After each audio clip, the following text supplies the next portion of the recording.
Hello and welcome back to the Frugal Granny UK channel. I'm going to have a go today at trying to film the Prepper Pantry tour like I promised.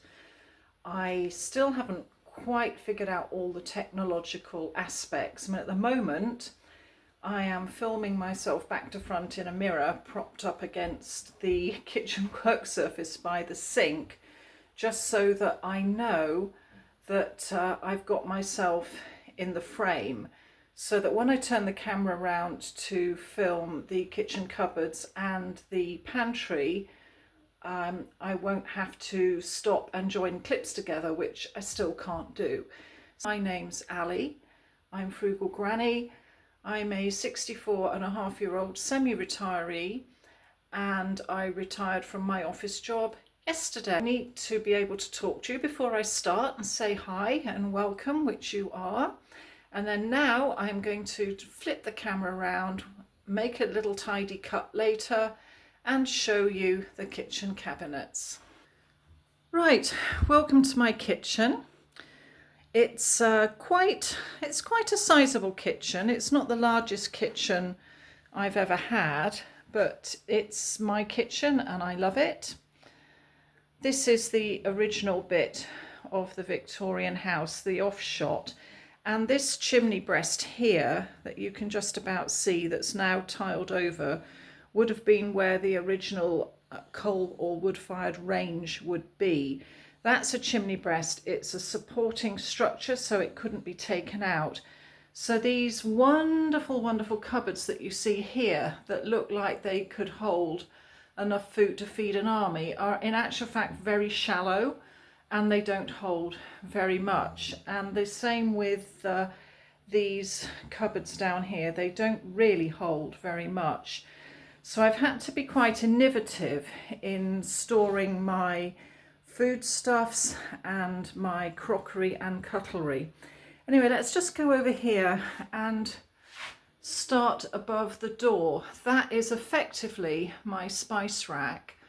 I know it's probably not ideal to store spice in open daylight. They're probably better in a dark place, but that's the only place I've really got to put them, and that shelf was up there when I moved in, so I thought, why not use it? They're all in assorted coffee jars, which is very 1970s, I know, but that's where I'm stuck, I'm afraid, in the 70s. But I have painted all the lids of the jars the nice sort of matte industrial grey colour that the previous occupants used to paint my back door. So hopefully it sort of all ties in with the decor. Right, we're going to go into the cellar head now, which is this door here. One moment. Welcome to the top of my cellar stairs. I'll just show you that it goes down right down there into the depths. I was absolutely terrified of that when I moved in. It took me a long time to go down there. But here at the top of the cellar, I tend to store bottles and jars. This has changed a bit recently. That top shelf there has got table saucers on it now. They were on 4 for 3 recently, and I got one of everything we use. Usually that space is filled with those bottled red peppers. There's one jar left there on the left. Normally that whole space is double stacked with bottled peppers, but I've decided to run those down because they're now £1.90 a jar. They used to be 95p, and quite frankly it's cheaper to buy a red pepper, cut it up and freeze it. I was only keeping the jars for emergencies, but they tend to get used on an everyday basis, so it's a bit much really. I might get another couple for emergencies and then that's it. Then over there on the right, I've got 2 trays of sun-dried tomatoes in olive oil. We use those quite a lot in Mediterranean cooking. They were on a really, really good offer last year, and I bought 12. And we've already used quite a few of them. Actually, we've used more than that. That's the few that are still left there. Down here, I've got green pesto and red pesto, which my son and his girlfriend eat. I sew off pesto, so when those have gone, I shan't be replacing them. There's some IKEA lingonberry jam there, which I absolutely love on waffles, and some marmalade. I got that reduced price at the supermarket. For some reason they were selling it off cheap. I don't know why, but that will keep me going about a year or so. That's fine. Then up on the top shelf, I've got a tray of noodles. I think I confessed to buying that tray of 24 packets of noodles recently. Those are for my son, and again, you know, once they've gone, I probably won't be buying any more. That'll be up to him, and if he moves out before they're gone, he can take most of them with him. There's a couple of bits there for my car, dehumidifier pack and some de-icer. Right, I'm going to move you to the next cupboard now, so just bear with me. Right, I'm just going to show you down here as we pass by. I've got a tub of red lentils which we use to eke out tomato sauces, and a tub of basmati rice which we use quite often. That's my trusty Le Creuset casserole there that I have had since 1983, and it's still going strong. I really can't do the maths at the moment, but that's about 40 odd years at least. So yeah, it's still going strong, and I use it all the time. And then here is where I do most of my cooking preparation, and there is olive oil, vegetable oil, a jar with spaghetti, another one with penne, and then we've got dried garlic, mixed herbs which are homegrown, dried chilies, salt, pepper and garlic. Right, I'm going to take you to the wall cupboards now. Okay, I think you can see what I mean about the depth of these wall cupboards. They really are not very deep. They're actually, if you put a bag of flour, as you can see up there at the top right, a bag of flour stuffed in on its short side is about the depth of those shelves. So up there, those green bags are bread flour, and I would probably use about 2 of those a month if I'm baking from scratch. So I keep those in case I need it. And I really actually want to get back into baking bread again now that I've got a bit more time. I baked bread for several years, starting in about 2020, and I've got a bread maker that does a great job. Then at the very top right, there's 4 bags of sultanas, the cheap ones. The green bags are self-raising flour, which get used for waffles. The red bag is plain flour, which gets used for muffins.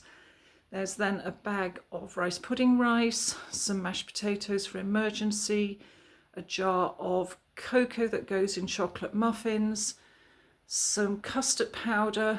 At the top there is corn flour, icing sugar, dark brown sugar, light brown sugar and black treacle. The black treacle goes in rye bread and gingerbread and parkin. All right, coming down a bit, we have hollandaise sauce, then syrup, honey, tahini, my jar of cod liver oil tablets, then there's some ham, tuna, anchovies, spare coffee, some gravy mixers, yeast, vanilla essence, chocolate chips, baking yeast, baking powder, bicarb and arrowroot. And these are my coffee and tea mugs. And then here, dried milk, ground coffee, lemon tea bags and instant coffee. And then down here is the coffee and tea making station. Again, you can see it literally is just a granite shelf, to be honest with you. And I've got peppermint tea, Earl Grey, sugar and what we call normal tea. Okay, I'm going to move you to the next cupboard now, so bear with. Right, this is the end cupboard, and it tends to be sort of spices and flavourings and things, and the drinking glasses we use on a daily basis. So right at the top, there's a box of spare batteries, and then I've got caraway seeds, cardamom seeds, pearl sugar and cinnamon sugar, which I use for Scandinavian baking. And that normally sort of starts in the autumn, cinnamon buns, that sort of thing. Next shelf down, stock cubes. There's some generic ones in the 3 jars on the left, then OXO and chicken OXO. I think we dropped one of those jars, so the chicken oxo's not got a jar. They're beetroot jars, so I probably need to buy some sliced beetroot to get myself the jar back. Then more sauce mixers, that's hollandaise for eating with salmon or making fish pie. 4 packets of biryani mix, and those bits at the end are allspice and juniper berries that I use for Christmas cooking. My arm is getting a bit tired, so please excuse any shaking here. Right, this shelf we've got fenugreek seed and cumin seed for curry bases, some cinnamon for sprinkling on porridge. Then those little jars in the middle are my son's. Then there's a bag of home dried oregano, more biryani spice, white wine stock cubes, white pepper and red wine stock cubes. Right, I'm going to just have a little rest and then we will move into the really big pantry in the other room. Okay, hang on there. Right, as we go round, I've got basil on the windowsill. Right, this is what I would call my pantry or my prepper pantry. It hasn't got a proper door. It's just got a curtain across it because there's no room for the door to open. When I was at boarding school, all of our wardrobes were like this in the dormitories, and they were called Judy boxes, which is a sort of take on the Punch and Judy puppet show booths that they used to be at the seaside back in the day. So this is my pantry Judy box, and it's made of industrial weight shelving. I calculated the weight that each shelf would need to bear if they were completely stacked with tins, and those shelves will bear them. The shelves are open, but I framed the end with a little bit of wood, and I put some ply on it that I had cut specially to size at B&Q, and I painted it to match my furniture. On the top there are some tubs from IKEA. They're not airtight, but actually this is really, the light's not good. Hang on, let's see if we can adjust the, there we go, that's better. Okay, on the top there are some tubs from IKEA. The left hand one's got tea bags in it in small sealed bags. The centre one has got ground coffee in it in small sealed bags. The right hand one has paper goods in it. Right, I'm just going to open that curtain and see if I can get some better light in this space, and then we'll have a look in there. Right, so I've pulled the curtain back on the Judy box pantry now, and I'm just going to scan up slowly. I've put the light on, but it's still not brilliant. But as you can see, there's 1, 2, 3, 4, 5 shelves. Now the supplier that I bought these shelves from has built them in a way that they will accommodate the 35 litre really useful storage boxes that you can see there, and I've got 6 of those boxes, 3 on each shelf. Now the bottom box on the right has got my Dyson vacuum cleaner in it. You can see the power cord coming out where it charges. Just see if I can get a bit closer here. And then the next box along is sugar, and then the one right at the far left is oats. That one there is all sorts of pasta. The middle one has got my flour in it, self-raising and plain. I know from the pandemic years that these boxes will actually fit 17 1.5 kilogram bags of flour, but I do not have that amount in there at the moment. I've only got enough flour in there for about 6 months because of this, because of the free bakery that I get left over at the supermarket. I'm not actually baking as much as I did, so there's no point at the moment keeping tons of flour in there. Right, at the very far end I've got UHT milk, Cassie's dog treats and some milk powder. Now I keep those in there basically because there's no door to this unit, and we have had a UHT packet of milk burst, which, you know, caused a lot of clearing up. And we have had a little furry friend visitor who has climbed up the curtains and been exploring about in here. We don't have one at the moment, but we have had one in the past.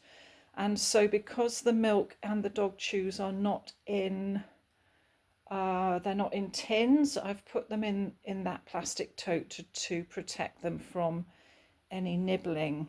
So, yeah, we don't like to admit we have furry friends, but occasionally we do. Right, this shelf is some tinned goods. At the end, I've got quite a few tins of mushrooms in water, and those are really nice, sort of added to stews. I've even drained them and put them in carbonara. Then I have 3 trays worth of tomatoes. 2 of those trays were in my shopping haul at the beginning of the month, as was that tomato puree, and that will probably keep me going for 2 years, and the date on them is long enough for that to be possible. Right, then here, quite a few cans of coconut milk, which I bought when they were on a really good offer. I bought them for my son because he and his girlfriend make curry with coconut milk an awful lot, and there's 16 there, so I mean that's not gonna last very long if they make a curry a week, so 4 months it'll be gone by Christmas. Then here the ham is sort of left over from my pandemic prepper pantry. There's still a really good date on that, and I keep that for sandwiches, ham and leek bake, spaghetti carbonara, that sort of thing. And my son doesn't particularly like that, but I do. And again, that's got a long enough date on it still for me to be able to eat that up before there's a problem. The lentils are there for me. I quite like making that Mediterranean dish with curried lentils, rice and caramelized onions. That's a nice one. Also, it's quite nice with potatoes as a curried soup in winter. And then there's some beanie weenies there, pork and sausages. They were reduced for clearance from 50 something down to 40 something, and then I got staff discount, so I bought those just, well, because they were cheap and for emergencies. I'm not desperately fond of them, but I would eat them if I had to. Right, and then furry friends with standing. I have some UHT orange juice there, which will last me till the end of the year. That again was severely reduced at the supermarket because I think they were in multi-packs that had got damaged, and nobody likes damaged packaging, even though the contents are not really affected. So I got that for a practically giveaway price, and I wasn't going to say no to it. And the date on those is pretty good. Let me just have a look. December 25. Yeah, we will be drinking that all before Christmas, I can tell you now. Right, we're going to go to the next shelf up. I'm just going to avoid the right-hand side because that's my son's bit where he keeps all his flavourings for the cooking he does. He's really into Far Eastern cookery, so all of his bits and pieces are there. Here I've got some cans of soup that I keep for winter months. There's 1 can of chicken breast left there from my pandemic pantry, which I keep for Kitty for emergencies. She will eat that in emergencies, but she won't eat dog food. I may actually get a few more cans of that chicken for her just in case. Then there's 5 packets of peppermint tea. I have a peppermint tea before bed every night, so that will last me a few months. And then what's the, oh yeah, here we go. This is Schwartz Classic Barbecue Seasoning, and it was on 3 for 2, so there's 3 there. I love that. It reminds me of my childhood in South Africa. We used to put braai spice on the beef out there, and I've never been able to find anything that matches it until I stumbled across this seasoning, and I can't tell the difference. So, you know, I got a few, because when the steak is on offer, or if I can manage to pick some up in colleagues' shop, it's really nice to have that on hand. Then behind it there's the garlic paste and lemon juice I got in the food haul. There's a backup coffee, a backup HP sauce, and 5 jars of chicken paste. I'm the one that eats that. I like it on toast for Sunday tea. The meatballs I got in the food haul for my son because he was asking for them, and the hoops are his. I'm not going to move any further right on that shelf. Right, let's go up to the top shelf then. Top shelf. Right, now these shelves will stack about 6 tins deep, and with the bigger tins like those potatoes it's 5. So I've got 10 tins of potatoes there, and looks like about 9 tins of chickpeas. So those will go into chickpea and spinach and potato curry, and that will also use some tin tomatoes. Then there's some butter beans there.